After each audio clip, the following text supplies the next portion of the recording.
Earlier today, Secretary of State Pompeo made a very important announcement regarding the President's decision to terminate the 1955 Treaty of Amity with Iran, a treaty Iran made a mockery of with its support for terrorism, provocative ballistic missile proliferation, and malign behavior throughout the Middle East.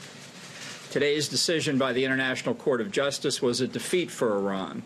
It correctly rejected nearly all of Iran's requests, but we are disappointed that the ICJ failed to recognize that it has no jurisdiction to issue any order with respect to sanctions the United States imposes to protect its own essential security under the treaty.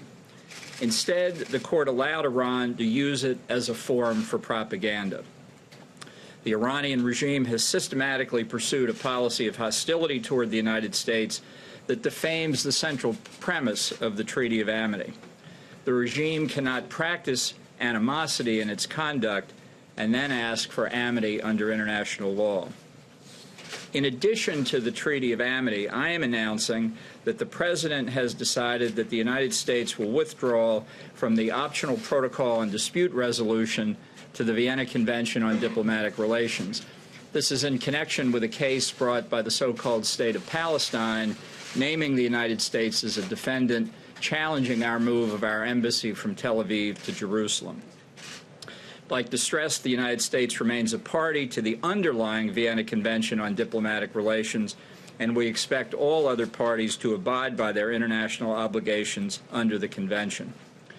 Our actions today are consistent with the decisions President Reagan made in the 1980s in the wake of the politicized suits against the United States by Nicaragua to terminate our acceptance of the optional compulsory jurisdiction of the International Court of Justice under Article 36(2) of the ICJ statute and his decision to withdraw from a bilateral treaty with Nicaragua. It is also consistent with the decision President Bush made in 2005 to withdraw from the optional protocol to the Vienna Convention on Consular Relations following the ICJ's interference in our domestic criminal justice system. So our actions today deal with the treaties and current litigation involving the United States before the International Court of Justice.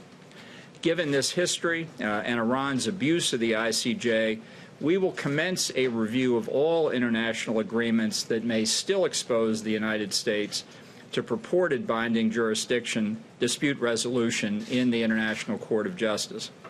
The United States will not sit idly by as baseless, politicized claims are brought against us.